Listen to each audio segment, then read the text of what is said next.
Group से होती है जिसमें 2 लड़कियां और 3 लड़के एक कमरे में मजे कर रहे होते हैं। एक कैन बियर पीने के बाद जंटंग खड़ा हो जाता है और सभी को बताता है कि वो और बियर लेने के लिए बाहर जा रहा है। जैसे ही वो दरवाजे के पास पहुंचता है वो कुछ देर पीछे मुड़कर देखता है और सोफे पर लेटी एक लड़की भी उसकी तरफ देखती है। असल में उस वक्त उसे लग रहा था कि वो उसके साथ चलने को बोलेगी, हालांकि जब वो आगे बढ़ जाता है तो उसे पीछे से एक लड़की की आवाज आती है और पीछे मुड़ने पर उसे वही लड़की वहां मिलती है। उसे बताती है कि उसे आइसक्रीम लेनी थी, इसलिए वो भी बाहर आ गई। इस लड़की का नाम ली शिया है और ये जंटंग से 1 साल बड़ी है।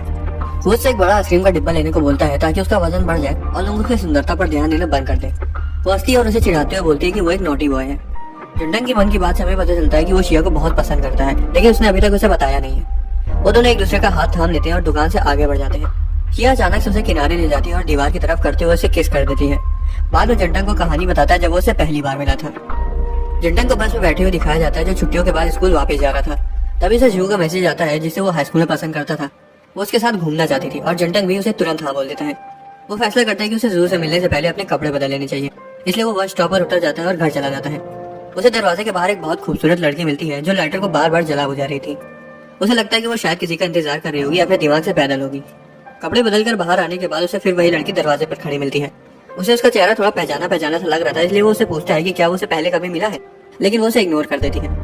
जंटंग जाने लगता है लेकिन अचानक से रुक जाता है क्योंकि उसे याद आ गया था कि वो लड़की ड्रीम स्वीट की सेलिब्रिटी शिया है जिसे उसका दोस्त गुजू हद से ज्यादा पसंद करता है। वो पीछे मुड़ता है और पूछता है कि क्या वो शिया है, जिसे सुनते ही वो उसकी तरफ खतरनाक तरीके से बढ़ने लगती है और हाथ में लाइटर पकड़कर अचानक से उसकी ओर दौड़ने लगती है। एक पल के लिए तो लगा था कि उसने लाइटर जंटंग के सिर के आर पार कर दिया है, लेकिन ऐन वक्त पर लड़की ने लाइटर बंद कर दिया था। जंटंग घबरा जाता है और लड़खड़ाते हुए पीछे हट जाता है। शिया देखकर उस पर हंसने लगती है, ये बोलते हुए कि वो बहुत स्लो है। जंटंग उसके लिए पुलिस बुलाने की धमकी देता है, लेकिन उल्टा वो उस पर उसका पीछा करने का इल्जाम लगाकर अंदर करवाने की धमकी देने लगती है। जंटंग फौरन उससे माफी मांगता है और समझाता है कि वो उसका पीछा नहीं कर रहा था। उसके गाने पर डांस भी करके दिखाता है और मौका मिलते ही जू से मिलने के लिए वहां से खिसक लेता है। जंटंग के कैफे के बाहर जू से मिलता है जो ठंड की वजह से अपने पैर जमीन पर पटक रही थी। वो अंदर आ जाते हैं और थोड़ी देर तक बातें करते हैं। बीच में जंटंग उससे पूछ लेता है कि क्या उसका कोई बॉयफ्रेंड है, जिसे सुनते ही वो थोड़ा सा अनकंफर्टेबल हो जाती है। वो उसकी टेंशन को थोड़ा कम करने के लिए बोलता है कि उसे उसके कभी घर भी आना चाहिए। डिनर के बाद वो बाहर आ जाते हैं और जंटंग जू को अपना स्कार्फ पहना देता है और उसे थैंक्स बोलती है। जंटंग स्कार्फ वापस करने के बहाने उससे कल फिर से मिलने को बोलता है, लेकिन वो सिर्फ मुस्कुरा कर वहां से चली जाती है। जब वो घर वापस आता है तो देखकर हैरान हो जाता है कि शिया अभी तक इतनी ठंड में बाहर खड़ी है। उसे चेतावनी देते हुए बोलती है कि वो किसी को ना बताए कि वो कौन है और यहाँ कहाँ रहती है, और वो ऐसा करने पर उसे पीटने की धमकी भी देती है। उसे धमकाने के बाद वो वापस अंदर चली जाती है। जंटंग भी उसके पीछे अंदर आ जाता है और देखता है कि वो बेहोश हो गई है। उसकी तरफ दौड़ते हुए जाता है और फौरन एम्बुलेंस को कॉल लगाता है। अगली सुबह जंटंग किसी के द्वारा बार बार बजाई जा रही घंटी की वजह से उठ जाता है और जब वो दरवाजा खोलता है तो उसे वहाँ शिया हाथ में खाना पकड़े हुए मिलती है जो उसके साथ ब्रेकफास्ट करने को बोलती है, जिस पर जंटंग उसके मुंह पर दरवाजा बंद कर देता है, ये बोलते हुए कि वो ब्रेकफास्ट कर चुका है। क्लास में वो जू को मिलने के लिए मैसेज करता है, लेकिन जू उससे बताती है कि वो बिजी है। उसके क्लासमेट्स उसके फोन में झांक लेते हैं और लड़की से रिजेक्ट होने के लिए उसे चिढ़ाने लगते हैं। इस दौरान जू को उसके क्लासरूम में दिखाया जाता है और ये जाहिर था कि वो बिल्कुल भी बिजी नहीं है और उसे सिर्फ जंटंग से न मिलने के लिए बहाना बनाया था। जंटंग स्कूल से घर वापस आ रहा होता है और ये सोचकर परेशान होता है कि उसने जू को 1 हफ्ते से नहीं देखा है। अचानक से शिया उसके पास आ जाती है और पूछती है कि उसका दिन कैसा बीता। हालांकि वो उसे इग्नोर करके ये बोलते हुए अंदर चला जाता है कि कोई भी बिना मतलब के उसके साथ अच्छे से पेश नहीं आता। जैसे जैसे दिन बीतते गए ये साफ था कि वो उसका पीछा कर रही है, क्योंकि वो उसे हर जगह मिल जाती थी। हालांकि जब भी वो उससे बात करने की कोशिश करती थी वो उसे इग्नोर करके आगे बढ़ जाता था। कुछ समय बाद शिया जंटंग को ढूंढते ढूंढते उसकी क्लास तक पहुंच जाती है और सभी की नजर उस पर टिक जाती है। जैसे ही वो उस तक पहुंचती है वो उसका हाथ पकड़कर उसे क्लास से बाहर ले आता है। वो उससे पूछता है कि उसने उसे कैसे ढूंढा, जिस पर वो बोलती है कि उसने उसे एक बार क्लास के बारे में बात करते हुए सुन लिया था। जंटंग उसे बताता है कि उसे उसमें कोई दिलचस्पी नहीं है क्योंकि वो पहले से किसी और को पसंद करता है। वो हंसने लगती है और बोलती है कि वो भी उस चीज की वजह से उसका पीछा नहीं कर रही है और उसे बस एक दोस्त चाहिए था क्योंकि वो अकेली है, उसका कोई दोस्त नहीं है। वही भी बताती है कि उसने अपार्टमेंट का पूरा फ्लोर रेंट पर ले लिया है। वो उसे बोलती है कि उसे सस्पेंड कर दिया गया और अब वो खुद को बदलना चाहती है। थोड़ी देर बाद वो उसका नंबर मांगता है और उसे किसी दिन साथ में डिनर करने को कहता है। घर वापस जाते वक्त वो उससे पूछता है कि क्या वो उसे दीदी बुला सकता है, जिस पर वो बोलती है कि उसे उतना फॉर्मल होने की कोई जरूरत नहीं है। लेकिन जब वो उसका नाम शिया कहकर पुकारता है तो वो फौरन मुड़कर उसके होठों पर अपनी उंगली रख देती है। वो शर्मा जाते हैं और जैसे ही वो वहाँ से जाने लगते हैं तो आसपास के लोग उसकी सुंदरता की तारीफ करते हैं। उससे रात में खाना खाने के लिए पूछती है, लेकिन वो ये बोलते हुए मना कर देता है कि उसे शाम को फ्रेशर्स पार्टी में जाना है। वो बाद में जंटंग को बताती है कि अगर आगे चलकर उनकी नजदीकियां बढ़ गई तो उसे ये उम्मीद है कि वो उसके प्यार में नहीं पड़ेगा और न ही वो उसके प्यार में गिरेगी। पार्टी में जंटंग को बियर पीने को कहा जाता है, लेकिन वो मना कर देता है। एक सीनियर उसे पूछता है कि शिया उसकी गर्लफ्रेंड है, लेकिन जंटंग ये बताता है कि वो खाली उसकी नेबर है। शिया का नंबर निकलवाने के लिए वो उसे बियर पीने पर मजबूर कर देता है, लेकिन उसे ये नहीं पता था कि जंटंग को नशा नहीं चढ़ता। उसे शिया का कॉल आता है और जब वो फोन उठाता है तो वो उसे मिस हेड स्मैशर बुलाता है। वो उसे पूछती है कि क्या वो नशे में है, जिस पर वो बोलता है कि ऐसा हो ही नहीं सकता। बात करते करते वो बाहर से बाहर आ जाता है और वही सीनियर उसके पास आ जाता है। वो जंटंग से फोन लेकर शिया से बातें करने लगता है। वो दोनों फोन की छीने झपटी करने लगते हैं और तभी शिया फोन रख लेती है। सीनियर रोड पर उल्टियां कर देता है और जंटंग उसकी पीठ थपथपाता है। तभी अचानक शिया एक दारू की बोतल लेकर वहां आ जाती है। सीनियर उसे बहलाने की कोशिश करता है, लेकिन वो उसे बोलती है कि वो खुद की ही बेइज्जती कर रहा है। वो जुंडंग का हाथ पकड़ लेती है और वहाँ से जाने लगती है। सीनियर भी फौरन जुंडंग का दूसरा हाथ पकड़ लेता है। वो दोनों जुंडंग को अपनी तरफ खींचने लगते हैं, लेकिन वो अचानक से रुक जाती है और बोतल उसके सिर के एकदम नजदीक से घुमाती है। सीनियर बोलता है कि उसकी ऐसा करने की हिम्मत भी कैसे हुई, कि तभी जुंडंग उनके बीच आ जाता है और थोड़ी सी दारू पीकर बची हुई उसे पीने को कहता है। सीनियर उसे पीने के लिए अपना सिर ऊपर करता है, लेकिन जैसे वो उसे खत्म करके नीचे देखता है, तब तक शिया और जुंडंग वहाँ से जा चुके होते हैं।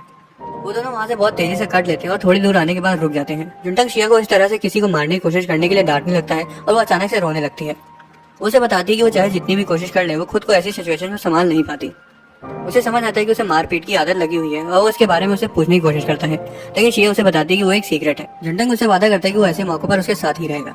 शिया मुस्कुराती है और बताती है कि वो अल्कोहल इसलिए लाई थी ताकि वो दोनों एक साथ बैठकर उसे पी सके। जुंटंग उसे पूछता है कि उसे कैसे पता चला कि वो कहाँ है, जिस पर वो दीवार पर लगे पोस्टर की ओर इशारा करती है। जैसे वो आगे बढ़ते हैं तो उसे लिटरेचर कॉलेज का एक बैक टू स्कूल पोस्टर दिखाई देता है, जो कि जू के डिपार्टमेंट का था। वो फौरन उससे मिलने की उम्मीद से वेन्यू की ओर दौड़ने लगता है। वो उसे बाहर ही खड़ी मिलती है और दोनों एक दूसरे को हाय बोलते हैं, लेकिन वो किसी और को उसके पीछे आते हुए देख लेती है और अचानक से रुक जाती है। वो शिया को तुरंत पहचान जाती है और उसका नाम बोलती है, जिसे सुनकर सभी लोग उसकी तरफ देखने लगते हैं। जू उसके पास आती है और खुद के बारे में बताती है। तभी आसपास के लोग शिया के कहे सुने स्कैंडल के बारे में बातें करने लगते हैं और शिया जू को कमीनी बोलकर वहाँ से चली जाती है। जुंटंग जू के साथ वहाँ से चला जाता है, लेकिन उन्हें कोई टैक्सी वगैरह नहीं मिलती क्योंकि काफी रात हो चुकी थी। जू फंस जाती है क्योंकि इतनी देर से आने के लिए उसके घर वाले से सूद देंगे, इसलिए वो जुंटंग के अपार्टमेंट में बची हुई रात बिताने का ऑफर एक्सेप्ट कर लेती है। अपार्टमेंट में दोनों जू और जुंटंग शिया से दरख्वास्त करते हैं कि वो जू की दोस्त बनने का नाटक करके उसके पेरेंट्स से बात करे और बोल दे कि वो उसके अपार्टमेंट में रुकी हुई है। शिया पहले तो थोड़ा हिचकिचाती है, लेकिन आखिर में वो जू की मदद कर देती है। वो उससे उसके अपार्टमेंट में आने को भी बोलती है और तीनों पीना शुरू कर देते हैं। जू और शिया नशे में दोस्त बन जाती है और शिया ताजी हवा लेने के लिए बाहर चली जाती है। जुंटंग को याद आता है कि शिया ने हल्के कपड़े पहने हैं, इसलिए वो अपनी शर्ट निकाल कर उसे देने चला जाता है। वो उसे पूछती है कि वो जू को कितने समय से जानता है और जुंटंग जवाब देता है कि वो दोनों कॉलेज से पहले ट्यूटोरियल क्लास में साथ में थे। शिया बोलती है कि उसे उनकी दोस्ती से जलन हो रही है क्योंकि उसकी कोई भी दोस्ती ज्यादा समय तक टिक नहीं पाई। जुंटंग उसका हाथ थाम लेता है और वो चुपचाप रोने लगती है। अगली सुबह जुंटंग बाथरूम में उल्टियां कर रहा होता है और शिया दरवाजे के बाहर बैठी होती है। बाहर निकलते हुए शिया की आंखों की तारीफ करता है। वो थोड़ा सा शर्मा जाता है, लेकिन वो कुछ नहीं बोलती। जुंटंग उसे जू के बारे में पूछता है और शिया बोलती है कि वो पेरेंट्स की डांट से बचने के लिए पहले ही नहा धोकर चली गई। शिया कपड़ के पास जाती है और सिगरेट और लाइटर उठाने की कोशिश करती है, लेकिन जुंटंग पीछे से आता है और उसे उठाकर दे देता है। जब वो पूछता है कि क्या वो सिगरेट उसकी है, तब वो उसे लेकर टॉयलेट में डाल देती है। जुंटंग को उसमें थोड़ी दिलचस्पी होना शुरू हो जाती है और वो उसके बारे में इंटरनेट पर देखता है, लेकिन उसी वक्त शिया कमरे में आ जाती है और वो अपना फोन छिपा लेता है। उसकी आंखों में देखकर झूमने लगता है, इसलिए कचरा फेंकने के बहाने से बाहर भाग जाता है, ये चिल्लाते हुए कि वो उसे पसंद नहीं करता। शिया उसे ऐसा करते हुए देख लेती है, हालांकि वो सिर्फ हंस कर उसे साथ में खाना लेने चलने के लिए पूछती है। एक महीने बाद जुंटंग, शिया और जू चेरी ब्लॉसम देखने के लिए बाहर जाते हैं और शिया उन्हें देखकर बहुत खुश हो जाती है क्योंकि उसने काफी समय बाद ब्लॉसम देखा था। शिया ब्लॉसम देखने में बिजी हो जाती है और जुंटंग जू को बताता है कि उसके क्लासमेट उसकी गर्लफ्रेंड के बारे में पूछ रहे हैं, जिस पर वो कुछ नहीं बोलती। वो शिया के पास पहुंचते हैं और उसके कुछ फोटोज निकालते हैं और थोड़ी देर बाद शिया और जुंटंग जू को उसे कॉलेज छोड़ने चले जाते हैं। जुंटंग जू से पूछते हैं कि क्या वो एक साथ लाइब्रेरी में बैठकर पढ़ सकते हैं, लेकिन वो साफ मना कर देती है। ये बोलते हैं कि उनके सब्जेक्ट्स अलग हैं। जुंटंग को बुरा लग जाता है और शिया उसे देखकर ये समझ जाती है। वो उसे खुश करने के लिए जू की एक फोटो दिखाती है जो उसने पार्क मिली थी। जब वो उसे देखता है तो मुस्कुराता है और फोटो को ग्रुप चैट में शेयर करने को बोलता है। शिया उसे पूछती है कि क्या वो उसे इतना पसंद करता है, लेकिन जुंटंग शुरुआत में उसे मना कर देता है और आगे बढ़ जाता है। हालांकि वो वापस आ जाता है और उसे पूछता है कि क्या उसकी फीलिंग्स उसे साफ दिखाई दे रही है। वो ये बोलता है कि उसे पता है कि जू को उसमें कोई इंटरेस्ट नहीं है और इतना बोलकर वो वहाँ से चला जाता है। बाद में जो जुंटंग का स्कार्फ वापस करती है और उसकी एक क्लासमेट ये खुलासा करती है कि वो स्कार्फ काफी दिनों से ऐसे ही पड़ा हुआ था। हालांकि जू बाल को पलट देती है और उसे वहाँ से ले जाती है। समय के साथ जो जुंटंग के साथ घूमने के लिए मना करती रही और तभी हाँ बोलती जब वो अपने साथ शिया को लेकर आता। जुंटंग शिया को बताता है कि जू उसका पहला प्यार है, हालांकि वो उसे उस तरह पसंद नहीं करती। बाद में जुंटंग का दोस्त यून उसे एक गेट टुगेदर में इन्वाइट करता है जिसमें 3 लड़के और 3 लड़कियां रहेंगी। शिया उसके कमरे में घुस जाती है और उसका हुलिया सही करती है। वो उसे बताती है कि वो ऐसा इसलिए कर रही है क्योंकि वो चाहती है कि वो वहाँ पर सबसे अच्छा लगे और वो ये भी देखना चाहती है वो कितना हैंडसम दिख सकता है। शिया चिढ़ाते हुए उसे वहाँ किसी लड़की को अपनी गर्लफ्रेंड बनाने से मना कर देती है क्योंकि उसके बाद वो साथ में घूम नहीं पाएंगे। जब वो वादा करता है कि वो नहीं बदलेगा, तब वो उसे चिढ़ाते हुए बोलती है कि दोस्त एक दूसरे का हाथ नहीं थामते। खैर जुंटंग पार्टी में थोड़ा सा लेट हो जाता है। उनमें से ऑरेंज बाल वाली लड़की को पहली नजर में ही जुंटंग पसंद आ जाता है। बाकी तो लड़कियां उसके होठों पर मजे मजे में लिपस्टिक लगा देती है और मुझे ये नहीं समझ में आ रहा है कि लड़कियों को ऐसे ही लड़के क्यों पसंद आते हैं। जब वो खुद को देखता है तो उसे याद आता है कि ये उसी रंग की लिपस्टिक है जिसे शिया इस्तेमाल करती है। वो लोग जुंटंग को गाना गाने के लिए मजबूर करते हैं और ऑरेंज बाल वाली लड़की सोचती है कि उसे जुंटंग पर ट्राई करना चाहिए या नहीं। पार्टी जारी रहती है और जुंटंग जमीन पर से एक इयररिंग उठाता है जो कि उसी ऑरेंज बाल वाली लड़की की होती है। वो उसे पहन लेती है और उससे उनकी थोड़ी बातचीत भी शुरू हो जाती है। बाद में सभी लोग ट्रूथ और डेयर खेलने के लिए 3 कपल्स में बढ़ जाते हैं और किस्मत से जुंटंग का पेयर ऑरेंज बाल वाली लड़की के साथ हो जाता है। पहले 3 राउंड में तो उनकी तरफ बोतल नहीं रुकती, लेकिन चौथे और आखिरी राउंड में उनकी बारी आ जाती है और जुंटंग और रोनी को किस करने के लिए कहा जाता है। दोनों एक दूसरे की तरफ देखते हैं और रोनी एक अल्कोहल का शॉट लगाकर किस करने के लिए उसकी तरफ झुक जाती है। इस दौरान शिया बिस्तर पर लेटी सोच रही होती है कि जुंटंग क्या कर रहा होगा। रोनी उसे किस करने जा ही रही होती है, लेकिन ऐन वक्त पर घबरा जाती है और वो पीछे हट जाती है। वो फिर से एक गिलास पी लेती है और एक बार फिर उसके नजदीक आ जाती है, लेकिन जुंटन उसके होठों पर उंगली रखकर उसे रोक देता है। वो बताता है कि उसने अभी तक अपनी फर्स्ट किस नहीं करी है और वो उसे अपनी सीनियर के साथ ट्रूथ और डेयर के गेम के लिए नहीं करना चाहता। ये सुनकर सभी लोग हंसने लगते हैं और उसकी जगह उससे गाना गाने को बोलते हैं। पार्टी के बाद रोनी पूरे नशे में होती है और घर जाना चाहती है, इसलिए जुंटन उसके साथ उसके घर तक चलने को बोलता है। वो दोनों एक साथ घर चले जाते हैं और रास्ते में जुंटन उसे प्यार के बारे में बताता है और बताता है कि हर बार बेइंतहा प्यार करना भी काम नहीं आता। रोनी भी उसे अपने ब्रेकअप के बारे में बताती है। वो बोलती है कि 3 साल तक लगातार फेल होने के बाद उसके बॉयफ्रेंड ने उसके साथ ब्रेकअप कर लिया। जुंटन उसके पास जाता है, उसके बाल पकड़ लेता है ताकि वो उसे देख सके और उसे पता चलता है कि वो रो रही थी, लेकिन वो उसे बताती है कि वो रो नहीं रही थी। जुंटन सोचता है कि क्या शिया के बाल भी रोनी के जैसे होंगे। उसको घर छोड़ने के बाद वो अपने घर जाने लगता है और रास्ते में वो शिया को मैसेज करने के बारे में सोचता है, लेकिन वो अपना मन बदल लेता है और उसे एक वॉइस नोट भेज देता है। हालांकि सेंड का बटन दबाने से पहले उसका फोन स्विच ऑफ हो जाता है। वो दौड़कर उसका नाम चिल्लाते हुए घर की ओर जाता है और घर पहुंचने पर वो देखता है कि शिया घर के बाहर बैठकर उसका इंतजार कर रही है। उसे बताता है कि उसने खूब मजे किए और ये भी कि वो नशे में नहीं है, जिसे साबित करने के लिए वो सीधा चलकर भी दिखाता है। वो उसे बताती है कि वो दिन भर घर के अंदर थी। वो थोड़ी देर तक बातें करते हैं और हंसते हैं, लेकिन जब शिया को पता चलता है कि उसने वहाँ ट्रूथ और डेयर का गेम खेला था तो उसे जलन होने लगती है। उसे समझाने की कोशिश करता है कि जैसा वो सोच रही है वैसा कुछ भी नहीं हुआ, कि तभी शिया उसके चेहरे को पकड़कर उसे किस कर देती है। वो पीछे हटने जा ही रही होती है कि तभी जुंटन उसे कसकर पकड़ लेता है। मुझे इतना सिंगल महसूस कराने के बाद शिया उठकर अपने कमरे में चली जाती है और जुंटन से भी अंदर आने के लिए पूछती है, लेकिन वो उसे बताता है कि वो बाद में आएगा।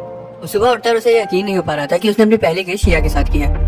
जुंटन अपना ध्यान भटकाने के लिए लाइब्रेरी जाने का फैसला करता है और उसे शिया की खिड़की पर एक पोस्टर दिखाई देता है, जिसे देखकर उसे समझ आता है कि शिया एक कमरा किराए पर दे रही है।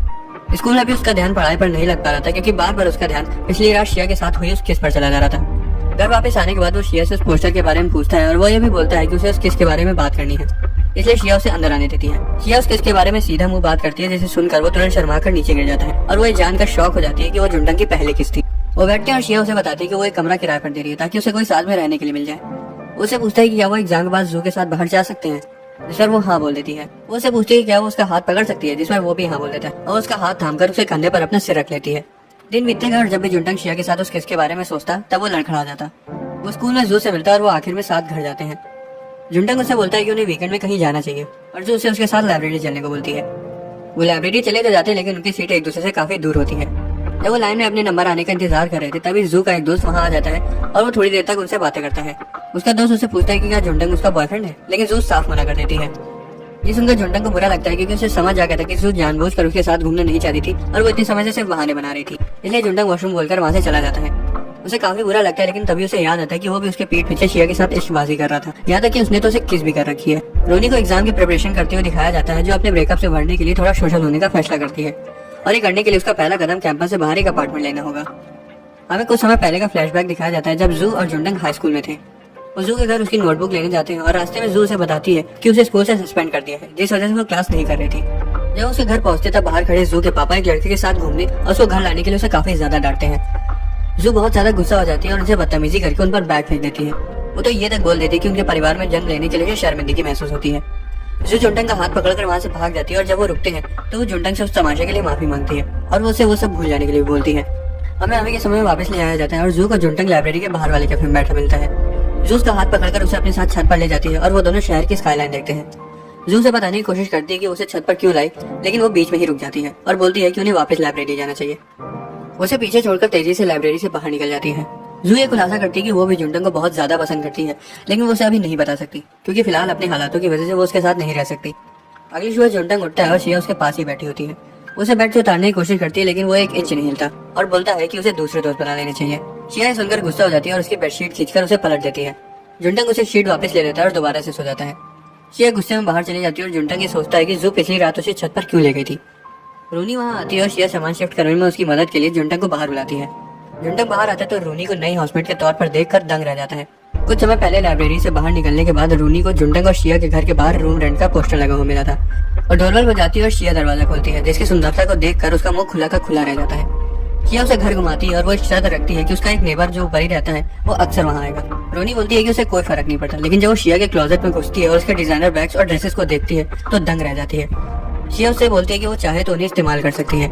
रोनी अपने सपने से बाहर आ जाती है और हैरान हो जाती है जब उसे पता चलता है कि जुंटन उसका नेबर है। रोनी जुंटन को इग्नोर करती है और सीधा मुंह बात नहीं करती। जुंटन को लगता है कि वो उसके साथ ऐसा बर्ताव क्यों कर रही है। तभी उसे याद आता है कि जब वो उससे आखिरी बार मिला था तब वो उसका मैसेज का रिप्लाई करना भूल गया था। रोनी का सामान सेट करवाने के बाद वो सभी एक बार में जाते हैं और पैक लगाते हैं। शिया ताज़ी हवा लेने के लिए बाहर चली जाती है और जुंडंग और रोनी अपना हिसाब बराबर करते हैं। जब वो रेस्टोरेंट से बाहर आते हैं तो वो उस पार्टी के बारे में बातें करते हैं, इस बात से अनजान कि शिया उनकी बातें सुन रही है। नशे में जुंडंग उसे शिया समझकर बोल देता है कि वो उसे पसंद करता है और रोनी को गलतफहमी हो जाती है कि वो उसे प्रपोज कर रहा है। उस पर गिर जाता है और शिया तुरंत वहां आ जाती है और जुंडंग को ले जाती है। उसे बेड पर लिटाने के बाद शिया उससे पूछती है क्या अब वो खुश है, जिस पर वो बोलता है कि वो कंफ्यूज है। उसे खिसकने को बोलती है और उसके बगल में लेट जाती है। उसे डेट करने के लिए पूछती है लेकिन वो मना कर देता है, ये सोचते हुए कि वो उसकी टांग खींच रही है। वो फिर भी उसे मनाने की कोशिश करती है लेकिन जुंडंग अभी भी सोच रहा था कि जो उसे छत पर क्या बताना चाहती थी। शिया को समझ आ जाता है कि फिलहाल उसे कुछ समझ नहीं आएगा, इसलिए वो उसे बेवकूफ बोलकर उसके हाथ पर सिर रखकर सो जाती है। अगली बार जुंडंग शिया से पहले उठ जाता है और देखता है कि वो उसके बगल में सो रही है। वो चुपचाप वहां से जाने की कोशिश करता है लेकिन शिया उठ जाती है और उसे रोक देती है, ये बताते हुए कि उनके बीच कुछ नहीं हुआ। दोनों साथ में बाहर आते हैं और वो अचानक से पीछे मुड़ जाती है और उसकी दाढ़ी को छूती है। रोनी ने देखकर दंग रह जाती है जब उसे पता चलता है कि उन्होंने रात साथ में बिताई थी। जुंडंग शिया के बारे में इंटरनेट पर सर्च करता है और उधर उसकी इमेज कुछ ठीक नहीं थी। वो अपने दोस्त गोजू से बात करता है और उससे पूछता है कि क्या अभी भी वो लिशिया का फैन है, और उसे ये भी बताता है कि वो उसकी फ्रेंड है और वो साथ घूमते हैं। गोजू उस पर विश्वास नहीं करता और बोलता है कि वो लिशिया का फैन नहीं है और फोन काट देता है। जुंडंग ये फैसला करता है कि वो उसके बारे में और तहकीकात नहीं करेगा। गोजू उसे घर आ जाता है लेकिन सिर्फ इसलिए क्योंकि उसकी मम्मी ने उसके लिए खाना भिजवाया था। जुंडंग उसे दरवाजे पर मिलता है और उसे चिंता होती है कहीं उसका और शिया का आमना सामना न हो जाए। जुंडंग उसे बैग ले लेता है और उसके मुंह पर दरवाजा बंद कर देता है। गुजू को उसके इस व्यवहार पर गुस्सा आ जाता है और वो दीवार फांद कर अंदर आ जाता है। वो शिया को वहाँ पर देखकर बहुत ज्यादा हैरान हो जाता है और घर के अंदर अचानक से घुसकर उसके साथ एक फोटो लेने को बोलता है, लेकिन वो उसे घर से लात मारकर बाहर निकाल देती है। गुजू अगले दिन भी वहाँ आ जाता है लेकिन जुंडंग उसे निकाल देता है। हालांकि वो तब तक वहाँ आता रहता है जब तक वो शिया से मिल नहीं लेता। वो उसे मछली देता है और शिया उसे लेकर जमीन पर फेंक देती है। शिया गोजू को उससे दूर रहने को बोलती है, जिसे सुनकर वो गुस्से में आ जाता है और बोलता है कि वो दिखावा कर रही है। जुंडंग दोनों के बीच में आ जाता है और गोजू से बाहर जाने को बोलता है, लेकिन वो उसे पकड़ लेता है और दोनों के बीच थोड़ी बहस हो जाती है। गोजू जुंडंग को धक्का दे देता है और अपनी दोस्ती तोड़कर वहाँ से चला जाता है। जुंडंग गुस्से में होता है लेकिन जब वो पीछे मुड़ता है तो शिया को कांपते हुए देखता है, इसलिए वो उसे शांत कराते हुए उसे डेट पर चलने के लिए पूछता है। बाद में जुंडंग और जू को स्कूल की लाइब्रेरी की तरफ जाते हुए दिखाया जाता है। उन्होंने गोजू की हरकतों पर हंस रहे होते हैं क्योंकि शिया उसको उनके घर आने पर हर बार भगा देती थी। लाइब्रेरी से कुछ बुक्स उठाने के बाद वो जीने उतर रहे होते हैं कि तभी जू का पैर लड़खड़ा जाता है, लेकिन जुंडंग ऐन वक्त पर उसे गिरने से बचा लेता है। जुंडंग देखता है कि जू थोड़ा सा घबरा गई है, इसलिए वो माहौल बदलने के लिए किताबें उठाने लगता है। थोड़ी किताबें उठाने के बाद जू से बुलाती है और पूछती है कि क्या वो कल्चरल फेस्टिवल के दिन उसके साथ रह सकता है। जू बताती है कि वो वहाँ टेंट लगवाने में लोगों की मदद करेगी। जुंडंग पहले तो थोड़ा हिचकिचाता है लेकिन उसके चेहरे पर प्यारी सी मुस्कान को देखकर हाँ बोल देता है, ये सोचते हुए कि शायद वो भी उसे पसंद करने लगी है। घर में जुंडंग और शिया कल्चरल फेस्टिवल के बारे में बात कर रहे होते हैं कि तभी शिया उसे पूछती है कि क्या वो उस दिन फ्री है। जुंडंग उसे जू के साथ के अपने प्लान के बारे में बताता है, लेकिन वो उसका हाथ पकड़कर उसे अपने साथ रहने के लिए रिझाने लगती है और अब ये मेरे से देखा नहीं जा पा रहा है। कल्चरल फेस्ट का पहला दिन आ जाता है और जुंडंग साफ तौर पर शर्मीला दिखाई दे रहा था क्योंकि शिया वहाँ सबका ध्यान अपनी ओर खींचते हुए सबसे अलग और सबसे सुंदर बनकर उसके साथ घूमने के लिए आई थी। उसे अपनी जैकेट दे देता ताकि लोगों का ध्यान उस पर ना जाए, फिर भी लोग उसे देखना बंद नहीं करते। शिया पूरा दिन उसके साथ घूमती है और जुंडंग के दोस्तों के साथ मजे करती है। बाद में वो एक स्टॉल पर पिक्चर लेने के लिए रुक जाते हैं लेकिन वहाँ कोई नहीं होता। थोड़ी देर रुकने के बाद भी वहाँ कोई नहीं आता, इसलिए शिया वॉशरूम चली जाती है। थोड़ी देर बाद चिकन हेड पहने एक लड़की वहाँ आ जाती है और वहाँ पर मौजूद न होने के लिए माफी मांगती है। जब वो ऊपर उठती है तो पता चलता है कि वो और कोई नहीं बल्कि रोनी है। उससे वहाँ मिलकर खुश हो जाती है, लेकिन तभी शिया बाहर आकर उसका हाथ पकड़ लेती है और बोलती है कि अब उन्हें वहाँ से चलना चाहिए। रोनी को बुरा लगता है क्योंकि उसे लगने लगा था कि जुंडंग सच में उसे पसंद करता है। घर वापस जाते वक्त शिया उससे पूछती है क्या उसे उसके साथ घूमने में मजा आया, जिस पर जुंडंग बोलता है कि हाँ उसे काफी अच्छा लगा। जुंडंग को थोड़ा बुरा भी लगता है क्योंकि उसे समझ आ गया था कि वो जू को लेकर अपनी फीलिंग्स को खोता जा रहा है। उसे इस बात का भी पछतावा होता है कि उसे उस दिन छत पर कुछ बोल देना चाहिए था, भले ही जू उसे बताने में हिचकिचा रही थी। हालांकि वो ये फैसला करता है कि वो इस बार शिया को लेकर अपनी फीलिंग्स को और नहीं रोकेगा। जुंडंग एक जोक मारता है जिस पर शिया बहुत तेजी से हंसती है, लेकिन उन्हें ये नहीं पता होता कि जू दूर से उन्हें देख रही है। वो याद करती है कि कैसे उसने जुंडंग को मैसेज किया था और उसने बहाना बनाकर उसे मना कर दिया था। उसे बहुत दुख के साथ ये समझ आ गया था कि जुंडंग की फीलिंग्स अब उसके लिए बदल चुकी हैं। कैंपस में साथ घूमते हुए जू की जलन से अनजान उन्हें कई सारे लोग एक कॉन्सर्ट में एंजॉय करते हुए मिलते हैं। शिया पूछती है कि क्या वो शो देखने चले और जुंडंग सोचता है कि शायद वो अपने शोज को मिस कर रही है। शो की होस्ट वहाँ आती है और बोलती है कि 5 लोगों को स्टेज पर डांस करके या गाना गा के अपने क्रश को प्रपोज करने का मौका मिलेगा। वो लोगों से वहाँ आने को बोलती है और शिया भीड़ से आगे निकल कर आती है और जुंडंग उसे रोकने की कोशिश करता है, लेकिन भीड़ की वजह से वो आगे नहीं जा पा रहा था। शिया अपना इंट्रोडक्शन देती है और भीड़ पकड़ाने लगती है जब उन्हें पता चलता है कि वो स्वीट ड्रीम की सबसे फेमस मेंबर ली शिया है। शिया होस्ट से बोलती है कि वो गाना गाएगी और जुंडंग सोचता है कि कहीं शिया किसी और से तो प्यार नहीं करती है। शिया ऐन वक्त में घबरा जाती है और इतनी देर तक शांत होने की वजह से होस्ट उसे उतरवाने जा रही होती है कि तभी जू वहाँ उसे बचाने आ जाती है और पूछती है क्या वो शिया से पहले गाना गा सकती है। जू ऑडियंस से बोलती है कि वो अपने क्रश के लिए गाना गाएगी, हालांकि वो उसका नाम नहीं बता सकती क्योंकि अभी तक उसे कोई अंदाजा नहीं है। जबकि वो एकदम बेसुरा गाती है, फिर भी ऑडियंस उसका मजाक नहीं उड़ाती और उसे बढ़ावा देती है और शिया स्टेज से उतर जाती है। जुंडंग सोचता है कि जू किससे प्यार करती है और क्या वो उसे पसंद भी करती है। हालांकि जैसे वो शिया को रोते हुए देखता है तो वो जू को पूरी तरह से भूल जाता है। कुछ दिनों बाद जू को चिंता होती है क्योंकि शिया उस रात के बाद से कई दिनों से कमरे से बाहर नहीं निकली थी। वो बार बार खटखटाता है और जवाब न मिलने पर वहाँ से जाने लगता है कि तभी वो उसे अंदर खींच लेती है। शिया उसे दरवाजे पर ही रोक लेती है और वो एक दूसरे की आंखों में देखने लगते हैं। जुंटंग खुद पर काबू नहीं कर पाता और शिया को किस कर देता है और तभी उसे समझ आ जाता है कि वो उसके प्यार में गिर चुका है। अगर किसी को ड्यूरेबल रस्सी और पंखे की दुकान के बारे में पता हो तो वो कमेंट में बता सकता है। जुंटंग दोबारा से उसे किस करता है और बिस्तर पर बैठा देता है। हालांकि जुंटंग खुद को रोक लेता है, ये सोचते हुए कि शायद उसी के दिमाग में मस्ती चढ़ी है। लेकिन वो दोबारा से शिया के साथ के अपने सभी एक्सपीरियंसेस के बारे में याद करता है और सोचता है कि शायद शिया भी इंटरेस्टेड है। जुंटंग थोड़ी देर तक रुकता है ताकि वो खुद पर काबू पा सके और फिर उसे बताता है कि शो पर कोई भी उसके बारे में बात नहीं कर रहा था क्योंकि जू ने सभी का ध्यान अपनी तरफ खींच लिया था।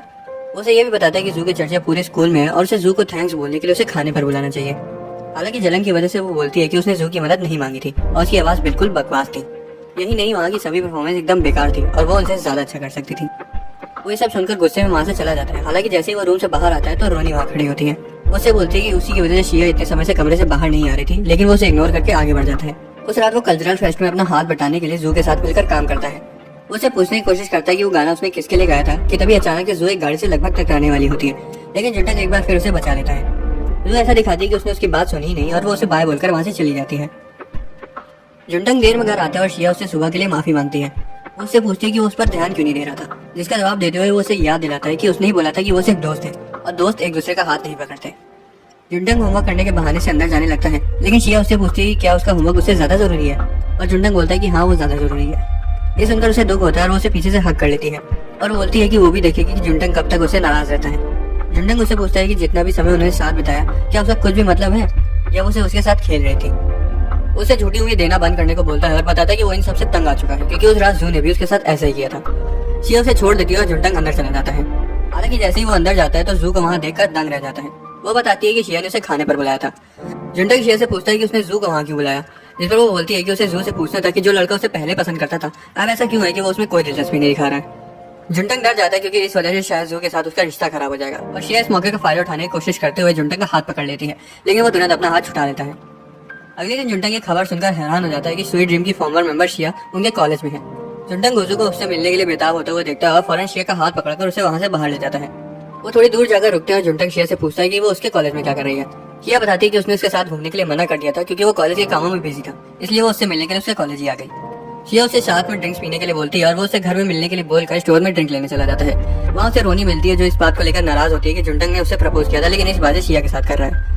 रोनी बोलती है कि अगर उसे उसके साथ रहना है तो उसे शिया को इग्नोर करना होगा, जिस पर वो बोलता है कि वो पहले से ही ऐसा करना चाहता था लेकिन उसकी मासूम हरकतों को देखकर हर बार उसका दिल पिघल जाता है। रोनी और जुंटंग एक साथ घर जाते हैं और रास्ते में उन्हें एक आदमी छिपकर शिया की तस्वीरें लेते हुए मिलता है। शिया जुंटंग से पूछती है क्या उसने उसका चेहरा देखा था, लेकिन जुंटंग बताता है कि वो नहीं देख पाया। वो लोग घर चले जाते हैं लेकिन मौसम खराब होने की वजह से कई दिनों तक बाहर नहीं निकल पाते। जुंटंग देखता है कि शिया और रोनी काफी अजीब बर्ताव कर रहे हैं, इसलिए वो बैकयार्ड में एक बारबेक्यू पार्टी अरेंज कराता है। वो जू और अपने दोस्त गोजू और यांस को भी बुलाता है। गोजू सी फूड लेकर आता है और इतने दिनों से उसका पीछा करने के लिए शिया से माफी मांगता है और शिया उसे माफ कर देती है। थोड़ी देर बाद शिया उन्हें बताती है कि एक सेलिब्रिटी होना कैसा होता है और बताती है कि कैसे पापराजी हर वक्त उसका पीछा करते थे जो खाली उसकी वल्गर पिक्चर्स ही लेते थे। वो आगे बताती है कि सेलिब्रिटीज की कोई भी पर्सनल लाइफ नहीं होती और कैसे उनके ही फैंस हर वक्त उन्हें जज करते हैं। तभी गोजू को फैन से एक आदमी शिया की तस्वीरें लेते हुए दिखाई देता है। गोजू अचानक से उसका कैमरा खींच लेता है और आदमी डर के मारे वहाँ से भाग जाता है। गोजू की पकड़ से तो वो छूट जाता है लेकिन जुंटंग उसे पकड़ लेता है। वो लड़के को अंदर ले आते हैं और उसका कैमरा चेक करने के बाद उन्हें उसमें शिया की कई सारी तस्वीरें मिलती हैं। जुंटंग बोलता है कि उन्हें पुलिस को बुलाना चाहिए, लेकिन शिया बताती है कि उसके साथ ऐसा पहले भी कई बार हो चुका है और पुलिस इसमें कुछ नहीं करती क्योंकि वो खाली उसकी हार्मलेस पिक्चर्स ही खींच रहे थे, ना कि उसे हरास कर रहे थे। जुंटंग पूछता है कि उन्हें इसके साथ क्या करना चाहिए, जिस पर वो उसे इस कांच की बोतल से सबक सिखाने को कहती है। जुंटंग थोड़ा हिचक जाता है लेकिन गोजू उसे सबक सिखाने का फैसला करता है। जुंटंग उसे रोक लेता है और शिया रोते हुए वहाँ से चली जाती है। जुंटंग गोजू और यान से पूछता है कि अब उसे क्या करना चाहिए कि तभी अचानक से जू बोतल लेकर लड़के के सिर पर फोड़ देती है और उसे धमकाने लगती है। गोजू से बोलता है कि उसने बहुत सही किया, लेकिन जुंटंग और यान उसका खौफनाक रूप देखकर डर जाते हैं। जू को ऐसा करते हुए देखकर जुंटंग को वो समय याद आ जाता है जब वो हाई स्कूल में अपने ओवर कंट्रोलिंग फादर को छोड़कर भाग गई थी। उसे याद आता है कि जू को इतना गुस्सा तभी आता है जब उसके अंदर काफी समय से किसी चीज को लेकर घुटन भरी होती है और सोचता है कि इस बार जू में किस बात का गुस्सा भरा होगा। यहाँ उसे बताते हैं कि वो पुलिस को इसमें इन्वॉल्व नहीं कर सकते क्योंकि उन पर भी लड़के को घेर कर मारने का मुकदमा लग सकता है। हालांकि गोजू एक प्लान बना लेता है जिससे वो लड़के को अपना मुंह बंद रखने पर मजबूर कर सकते हैं। बाद में जुंटंग शिया को बताता है कि जू ने लड़के के सिर पर बोतल फोड़ दी थी और आगे वो बताता है कि उन्होंने उसके घर तक उसका पीछा किया और उसके कंप्यूटर और पेनड्राइव से शिया की सभी फोटोज डिलीट कर दी और उसे धमका भी दिया कि अगर आगे से वो ऐसा करते हुए पकड़ा गया तो उसे छोड़ेंगे नहीं। शिया जुंटंग को गले लगा लेती है और खुशी में उसके हाथ को चूमती है और मुस्कुराकर कमरे से बाहर चली जाती है। जू और रोनी वहाँ आती है और शिया को गले लगाते हुए बोलती है कि वो आगे से ऐसे हालात में उसके साथ रहेंगी। अगले दिन जुंटंग अपना आखिरी पेपर पूरा करता है और थकावट की वजह से सोफे पर गिर जाता है। शिया वहाँ आती है और उसे पूछती है कि वो इतना थका हुआ क्यों है। जिसे वो बताता है कि वो पिछले 3 दिनों से सोया नहीं है क्योंकि वो रात भर जाकर एग्जाम्स के लिए पढ़ रहा था। शिया बोलती है कि उन्हें थोड़ा समय का ब्रेक लेना चाहिए और छुट्टियों के लिए कहीं बाहर जाना चाहिए, और जुंटंग मान जाता है। जुंटंग अपना कंबल हटाते हुए शिया की तरफ देखता है, लेकिन वो थोड़ा सा शर्मा जाता है जब वो शिया को उसे प्यारी नजर से घूरते हुए देखता है। जुंटंग को लगता है कि शायद वो उसके साथ कुछ करने के बारे में सोच रही है और वो उसके बारे में उससे पूछता है। हालांकि वो उसका जवाब दे पाती उससे पहले ही घर की घंटी बज जाती है और वो जू को वहाँ एक बड़े से सूटकेस के साथ देखकर कंफ्यूज हो जाते हैं। जू पूछती है कि वो कुछ महीनों के लिए वहाँ रह सकती है और बताती है कि उसके घर में कुछ दिक्कतें चल रही हैं, और तभी जुंटंग बोलता है कि वो थोड़ी देर के लिए बाहर जा रहा है। बाहर घूमते हुए जुंटंग सोचता है कि जू वहाँ क्यों शिफ्ट हो रही होगी, और उसे ये भी याद आता है कि वो अपने पापा से झगड़ कर एक बार घर से भाग भी चुकी है। वो सोचता है कि घर जाने के बाद वो इसके बारे में उससे पूछेगा, लेकिन तभी उसे समझ आता है कि अगर वो उसे पूछेगा फिर भी जू उसे तभी बताएगी जब उसका मन होगा। जुंटंग थोड़ी देर घूमता है और तभी उसे रोनी दिखाई देती है जो कैंपस के पास वाले एक ओपन बार में बैठी हुई थी। अब तक रोनी को समझ आ चुका था कि जुंटंग उसे पसंद नहीं करता है, लेकिन उसे लगता है कि ये सब उसी की गलती है क्योंकि उसने कभी भी शिया की तरह अपनी फीलिंग जता ही नहीं। बार में कई सारे लड़के उस पर लाइन मारते हैं, लेकिन उन सबको मना कर देती है और जुंटंग का हाथ पकड़ लेती है और बोलती है कि अब से वो उसका दिल जीतने के लिए और भी ज्यादा मेहनत करेगी। ये सुनकर जुंटंग का मुंह खुला का खुला रह जाता है, लेकिन फिर भी वो उसके साथ घूमने के लिए राजी हो जाता है। जुंटंग और रोनी एक साथ पूरी रात बाहर घूमते हैं। जब वो दोनों घर आते हैं तब जुंटंग रोनी का हाथ पकड़े हुए होता है। हालांकि उनके हाव भाव तब बदल जाते हैं जब वो शिया को दरवाजे पर उनका इंतजार करते हुए देखते हैं। शिया लाइटर के साथ खिलवाड़ करते हुए क्लियर करती है कि उन्होंने रात साथ बिताई है। जुंटंग को समझाने की कोशिश करता है कि वो रोनी के साथ सिर्फ घूम रहा था, लेकिन रास्ते में उसके पैर में चोट लग गई, इसलिए उन्होंने रात हॉस्पिटल में बिताई। वो आगे बताता है कि उसे चलने में दिक्कत हो रही थी, इसलिए उसने सिर्फ उसे सहारा दिया था, जिसे सुनकर शिया बिना कुछ बोले अंदर चली जाती है। जुंटंग शिया के बर्ताव से थोड़ा हैरान रहता है क्योंकि उसे लग रहा था कि वो नौटंकी करेगी, लेकिन उसने ऐसा कुछ नहीं किया। अंदर से शिया का मैसेज आता है जिसमें वो उसे सोने के बाद शाम को बाहर मिलने को कहती है। वो अलार्म लगाकर सो जाता है और समय से उठ जाता है। वो सोचता है कि शिया उसे ऐसे बाहर मिलने के लिए क्यों बुला रही होगी, लेकिन उसे लगता है कि शायद उसे कुछ सामान खरीदना होगा। वो बाहर आता है और शिया उसे उसके साथ घूमने को कहती है और वो दोनों काफी देर तक एक साथ समय बिताते हैं। रास्ते में वो शिया से पूछता है कि उसने सुबह कोई नौटंकी क्यों नहीं दिखाई, जिस पर वो चिल्लाते हुए बोलती है कि उसने उन्हें कुछ इसलिए नहीं बोला क्योंकि उसे पक्का पता था कि उन दोनों के बीच कुछ नहीं हुआ होगा, और जब उसके घर के नीचे इतनी सुंदर सेलिब्रिटी रह रही है तो वो किसी और के प्यार में कैसे गिर सकता है। जुंटंग थोड़ी देर सोचता है और उसे समझ आता है कि वो एकदम सही बोल रही है। जुंटंग बोलता है कि काफी रात हो चुकी है इसलिए उन्हें घर वापस चलना चाहिए, लेकिन शिया उसे थोड़ी देर और साथ में रहने के लिए बोलती है। शिया बोलती है कि उसके पैर में चोट लगी है, इसलिए वो जुंटंग से उसको अपने पीठ पर उठाकर चलने के लिए बोलती है। जुंटंग हंसने लगता है क्योंकि उसे समझ आ गया था कि शिया हर वो चीज करना चाहती है जो उसने रोनी के साथ करी थी। शिया उसे एक रेस्टोरेंट चलने को बोलती है और जुंटंग को गुस्सा आ जाता है क्योंकि शिया बिना बताए उसे डेट पर ले आई है। रेस्टोरेंट में शिया उसे बताती है कि कल वो किसी और के साथ घूमेगी, जिसे सुनकर जुंटंग को जलन होने लगती है। जुंटंग उससे पूछता है कि वो किसके साथ घूमेगी, जिस पर वो उससे पूछती है कि उसे क्या लगता है कि वो एक लड़की होगी या कोई लड़का। जुंटंग सुसु करने का बहाना बनाकर वहां से चला जाता है और खुद को समझाता है कि उसे कोई परवाह नहीं है कि वो किसके साथ घूम रही है। वो वापस आ जाता है और देखता है कि कई सारे लड़के शिया के पास उससे बात करने के लिए इकट्ठा हो गए हैं। जुंटंग एक लड़के के पास जाता है और उसे हटने को बोलता है, लेकिन लड़का उसे अपनी बारी आने तक रुकने के लिए बोलता है। जुंटंग बौरा जाता है और उन्हें भगा देता है और रोते हुए शिया से बोलता है कि वो चाहता है कि वो खाली लड़कियों के साथ घूमे। शिया हंसने लगती है और लड़कों को बोलती है कि वो जुंटंग के साथ आई है। वो दोनों एक साथ घर वापस जाते हैं, लेकिन अगले दिन भी शिया का नशा नहीं उतरा होता। जुंटंग उसे घर में रुकने को ही बोलता है, लेकिन शिया उसकी बात नहीं सुनती। जू ने देखती है और बोलती है कि शायद उन्होंने कल रात कुछ ज्यादा ही पी ली थी, जिसे सुनकर जुंटंग शर्म के मारे अपना सिर नीचे झुका लेता है। शिया साफ सफाई करके जुंटंग को बताती है कि वो जिया यान से मिलने का प्लान बना रही है, जो कि ड्रीम स्वीट की लीडर है और उसकी बेस्ट फ्रेंड भी रह चुकी है। बारिश होने के बावजूद शिया उसे मिलने चली जाती है और जुंटंग उसकी चिंता होती है। रास्ते में शिया याद करती है कैसे वो दोनों एक दूसरे के कितना ज्यादा क्लोज थे, लेकिन फेमस होने के बाद उनके हालात बदतर हो गए। वो एक साथ समय नहीं बिता पाए और उन्हें छोटे कपड़े पहनने को बोला जाता था ताकि ऑडियंस उनकी तरफ अट्रैक्ट हो सके। उसे ये भी याद आता है कि कैसे पापा राजी उसकी ऊट पटांग फोटो खींचते थे, और यहाँ तक कि अपने मैनेजर को बताने के बाद भी उसे सिर्फ यही सुनने को मिलता था कि वो सिर्फ पब्लिसिटी के लिए है। उसने पब्लिक में मुस्कुराना शुरू कर दिया ताकि वो अपना दर्द छिपा सके। जिया ने थोड़े समय बाद ये फैसला किया कि अब वो और नहीं सह सकती, इसलिए उसने ग्रुप छोड़ दिया। उसे ये भी याद आता है कि कैसे जिया ने उसे रोकने की बहुत कोशिश करी, लेकिन वो ये बोलकर वहां से निकल गई कि वो और नहीं सह सकती। रेस्टोरेंट में जिया और शिया मिलते हैं और जिया देखती है कि उसने फुल फैट ड्रिंक ऑर्डर करी है और वो उससे इसके बारे में पूछती है। शिया पूछती है कि उसे उसकी फिजिकल अपीयरेंस की चिंता क्यों हो रही है, जिस पर जिया पूछती है कि वो ये सब करके खुश है। शिया बोलती है कि हाँ वो बहुत ज्यादा खुश है। जिया कहती है कि अब उसे अपनी जिंदगी खुलकर जीनी चाहिए। वो उसे ये भी बोलती है कि वो जिसे चाहे उसे प्यार कर सकती है और जो चाहे वो खा सकती है। उसके जाने के बाद शिया खुशी के मारे रोने लगती है और बिना चाहते के रेस्टोरेंट से बाहर निकल जाती है। वो फैसला करती है कि वो जिसे चाहे उसे प्यार करेगी और जो उसका दिल चाहेगा वो वही करेगी। घर पहुंचने पर शिया दरवाजे पर जुंटंग से मिलती है और उसे एहसास होता है कि उसे उसकी हर चीज पसंद है। उसे उसकी शक्ल से लेकर उसके बर्ताव तक सब कुछ अच्छा लगता है। जुंटंग उससे पूछता है कि उसने छाते का इस्तेमाल क्यों नहीं किया, लेकिन शिया उसका हाथ पकड़ लेती है और उसे रोड पर सभी के सामने किस कर देती है। हालांकि तभी अंदर से रोनी आ जाती है और उन्हें किस करते हुए देख लेती है। ये साफ था कि रोनी ये देखकर दुखी हो गई है और उसे लगने लगता है कि जुंटंग और शिया अब साथ में है, लेकिन जुंटंग हड़बड़ाते हुए अंदर चला जाता है। जुंटंग का फोन वाइब्रेट करता है और वो देखता है कि उसके पापा का मैसेज है और वो उसकी मम्मी का बर्थडे सेलिब्रेट करने के लिए उसे बुला रहे हैं। जुंटंग वहाँ चला जाता है। वो सभी रेस्टोरेंट में उनका बर्थडे सेलिब्रेट करते हैं। लंच के दौरान उसके परिवार वाले बात करते हैं कैसे वो हमेशा से जू के पीछे पागल था, जिस वजह से उसने उसी के कॉलेज में एडमिशन भी ले लिया। जुंटंग ये सोचकर शर्मिंदा हो जाता है कि उसके परिवार तक को जू को लेकर उसकी फीलिंग्स के बारे में पता था। उसकी बहन पूछती है क्या उसने जू को बताया या फिर वो अब किसी और के साथ है, जिस पर वो उन्हें नाराज करते हुए साफ मना कर देता है। उसके घर में शिया उसे कॉल करती है और जिया के साथ की अपनी मुलाकात के बारे में बताती है। वो बोलती है कि उसने उसे जिंदगी को खुलकर जीने को बोला है और अब से वो यही करेगी। वो उसे ये भी बताती है कि वो किसी के प्यार में पड़ना चाहती है और वो चाहती है कि वो लड़का उसको पब्लिक में सभी के सामने प्रपोज करे। वो उसे ये भी बताती है कि हार्ट शेप में जलती हुई कैंडल्स और एक बड़ा सा बुके भी उसके लिए काफी रहेगा। जुंटन को समझ आ चुका था कि वो चाहती है कि वो उसके लिए सब करे। शिया उसे पब्लिक प्रपोजल के बारे में फिर से याद दिलाते हुए फोन रख देती है। जुंटन दुखी होकर उसकी और जू के साथ में हाई स्कूल की फोटो देखता है और तभी उसे जू का मैसेज आ जाता है। वो उसे सभी के साथ बैठकर पीने के लिए इनवाइट करती है। जब जुंटन वापस आ जाता है तो वो यांस और गोजो को भी वहाँ बुला लेते हैं और सभी साथ में बैठकर मजे करते हैं। उनकी ड्रिंक्स खत्म हो जाती है और जुंटन उन्हें लेने के लिए बाहर चला जाता है। बाहर जाने से पहले जुंटन शिया की ओर देखता है, ये सोचते हुए कि शायद वो भी उसके साथ चलने को बोलेगी, लेकिन वो कुछ नहीं कहती। वो अकेले बाहर चला जाता है लेकिन तब खुश हो जाता है जब शिया भी उसके पीछे पीछे आ जाती है। वापस लौटते वक्त शिया जुंटन का हाथ पकड़ लेती है और जुंटन दोबारा से नखरे करने लगता है। शिया उससे बोलती है कि अब उसे सब करना बंद कर देना चाहिए, जिस पर वो शर्माते हुए बोलता है कि उस दिन रोनी ने उन्हें किस करते हुए देख लिया था, जिस वजह से उसे थोड़ी शर्म आ रही है। शिया उसे दीवार की तरफ कर देती है और बोलती है कि अब से उसका ध्यान सिर्फ उसी पर होना चाहिए। इसके बाद उसे एक रोमांटिक किस कर देती है, लेकिन तभी जू कचरा फेंकने के लिए बाहर आ जाती है। इसके बाद वो उसे किस कर देती है। हालांकि तभी जू कचरा फेंकने के लिए बाहर आ जाती है और उन्हें किस करते हुए देख लेती है और शॉक हो जाती है। अगले दिन रात की पार्टी से हुए कचरे को समेटने के लिए रोनी जुंटन को बुलाने जाती है। साफ सफाई करते हुए जू शिया से बोलते हैं कि अब वो और जुंटन को डेट कर रहे हैं ना, जिस पर शिया उसे बताती है कि अभी वो डेट नहीं कर रहे हैं और ये सुनकर जू का दिमाग खराब हो जाता है। तभी जुंटन और रोनी वहाँ आ जाते हैं और कमरे में अजीब सी चुप्पी फैल जाती है। साफ सफाई करने के बाद जुंटन कॉलेज आ जाता है और क्लास खत्म होते ही उसे जू का मैसेज आता है और वो उसे स्कूल के बाहर मिलने के लिए कहती है। वो दोनों फुटबॉल ग्राउंड के पास मिलते हैं और जू थोड़ी सी उदास लग रही थी। वो उसे बताती है कि उसने सस्पेंशन के लिए अप्लाई कर दिया है और अब वो जल्द ही अपना घर छोड़ने वाली है। स्कॉलरशिप से उसकी कॉलेज की ट्यूशन की फीस तो माफ हो गई है, लेकिन अपना गुजारा करने के लिए उसे एक जॉब करनी पड़ेगी। वो उसे पूछते हैं क्या वो उसकी और शिया की वजह से ये सब कर रही है, लेकिन वो मना करते हुए बताती है कि वो अपनी ओवर कंट्रोलिंग फैमिली की वजह से ये कदम उठा रही है। वो बोलती है कि खाली वही उसको समझ सकता है, जिसके बाद जू आखिरकार उसे प्रपोज कर देती है और बोलती है कि वो उसे बहुत पसंद करती है। जो उसे बताती है कि वो उसे कॉलेज के शुरू होने से पहले से पसंद करती थी, लेकिन उसके पापा ने उसे बॉयफ्रेंड बनाने से सख्त मना कर रखा था।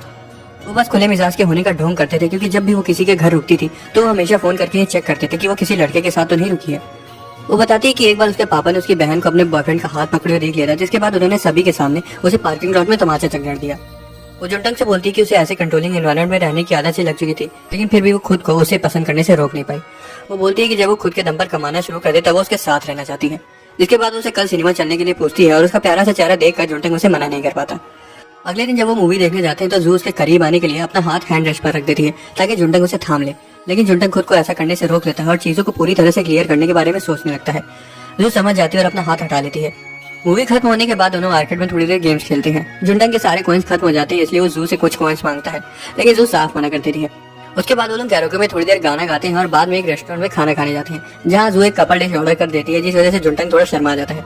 उसको जू के साथ ही वो डेट बिल्कुल सपने जैसी लग रही थी, क्योंकि जिसे वो सालों से चाहता था आज वो असलियत में उसके साथ डेट पर आई है।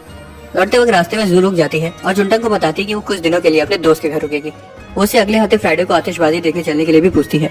जुंटन कुछ बोल पाता उससे पहले वो उसे बताती है कि उसे काफी समय पहले समझ आ गया था कि वो उसे पसंद करता है, लेकिन किसी वजह से उसने उसे नजरअंदाज किया। वो ऐसा करने के लिए उससे माफी मांगती है और बताती है कि उसने कभी भी किसी को भी डेट नहीं किया है और ना ही किसी को इतना ज्यादा पसंद किया है। और जब उसने जुंटन को किसी और लड़की के इतना नजदीक आते हुए देखा तो उसे जलन होना शुरू हो गई। वो खाली खुश रहने का दिखावा करती थी, लेकिन असल में वो उसे बिल्कुल भी पसंद नहीं आता था। इतना बोलने के बाद वो अपने आंसुओं को रोक नहीं पाती और अगले हफ्ते मिलने को बोलकर वहाँ से चली जाती है।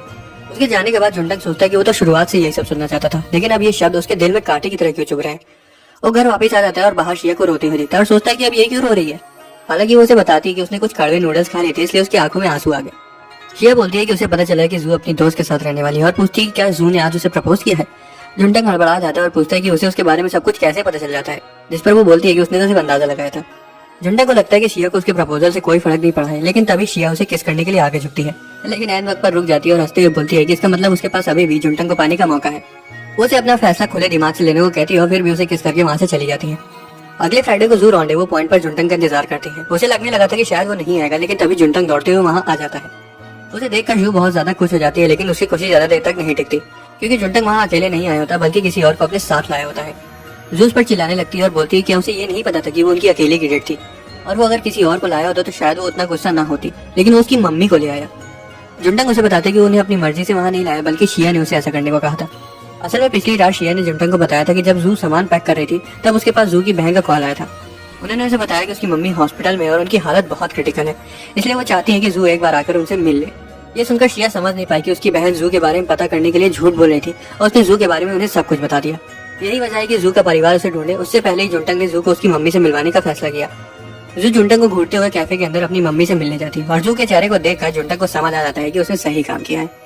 रात में सभी आतिशबाजी देखने चले जाते हैं, लेकिन जुंटंग बाहर बैठकर जू का इंतजार कर रहा होता है। जू वहां आती है और उसे बोलती है कि उसे लग रहा था कि वो तो अब तक बाकियों के साथ जा चुका होगा। जुंटंग उसे शाम के बारे में पूछता है और जू उसे बताती है कि अब सब ठीक है। जुंटंग खुश हो जाता है, लेकिन तभी जू मजाक मजाक में बोलती है कि उस वक्त उसने अपनी हाथ पार कर दी थी। जुंटंग फौरन उससे माफी मांगने के लिए पुशअप्स करने लगता है। जू उसके पास जाती है और उसका हाथ पकड़ते हुए बोलती है कि आगे से शायद उनका मिलना जुलना कम हो जाए।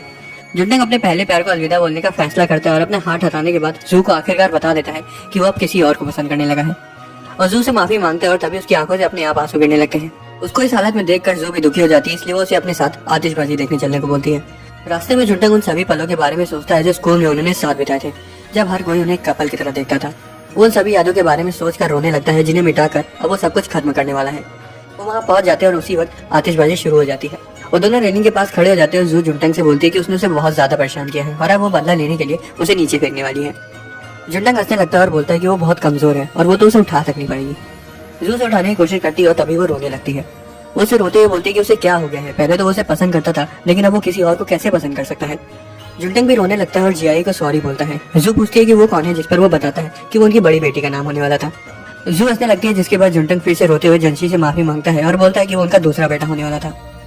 आसपास के लोग उन्हें देखकर शर्माने लगते हैं और तभी जू मुड़कर उसे गले लगा लेती है। वो उसे बताती है कि वो उसे हद से ज्यादा प्यार करती है और अब मुझे लग रहा है कि मैं ही खुद को छज्जे से फेंक लूं। जुंटंग उससे बोलता है कि प्यार सिर्फ सही समय पर ही होता है, जिसे सुनकर जू समझ जाती है कि अब वो उसे खो चुकी है। घर लौटते वक्त जुंटंग शिया को याद करता है और सोचता है कि वो सब क्या कर रही होगी। उस पल उसे समझ आ जाता है कि वो शिया के प्यार में पूरी तरह से गिर चुका है और दौड़कर उसका नाम बोलते हुए उसे मिलने चला जाता है। शिया, यंग्स और रोनी आतिशबाजी देखकर घर वापस आ जाते हैं और जुंटंग को वहां पाते हैं। उसे देखते ही वो समझ जाते हैं कि वो कुछ समय पहले रो रहा था। तभी जुंटंग उन दोनों के सामने शिया को बता देता है कि वो उसे पसंद करता है। शिया उसके पास जाती है और उसे किस करने के बाद बोलती है कि वो भी उसे पसंद करती है और अंदर चली जाती है। रोनी और यंग्स ये देखकर दंग रह जाते हैं और यंग्स उससे पूछते हैं कि ये सब कब हुआ और अब उसे सब कुछ अच्छे से समझाने के लिए तैयार है। अगले दिन वो वहाँ से जाने के लिए अपना सामान पैक कर रही होती है और जुंटंग उससे पूछता है कि क्या वो सच में वहाँ से जा रही है, जिस पर जू बोलती है कि क्या वो ये चाहता है कि वो उसे और शिया को दिन भर एक दूसरे से चिपका हुआ देखे। वो लोग बाहर आ जाते हैं और जू से बताते हैं कि वो कुछ समय के लिए उससे कांटेक्ट नहीं रखेगी क्योंकि उसे काफी कुछ सामान है, लेकिन वो उसके बाद फिर कभी जरूर मिलेंगे। जुंटंग उसका सामान गाड़ी में रखता है और तब जू शिया से पूछती है कि क्या वो उसे पसंद करती है, जिस पर शिया उसे बताती है कि भले ही जब जुंटंग ने उसे प्रपोज किया था तब उसके पास ना तो फूल थे और ना ही कहीं कैंडल्स जल रही थी, लेकिन फिर भी वो उसे बहुत पसंद करती है। जू मुस्कुराती है और वहां से चली जाती है। हमें जुंटंग के थॉट से पता चलता है कि उसे पहले लगता था कि वो शिया के बाल और उसके होठों की वजह से उसे पसंद करता है, लेकिन अब उसे समझ आ चुका था कि उसे उसके जिस्म से नहीं बल्कि उसकी रूह से प्यार है। शिया उसके कान में कुछ बोलती है, जिसके बाद जुंटंग तुरंत दौड़कर फूल लेने चला जाता है और शिया बोलती है कि इस बार उसे अच्छे से प्रपोज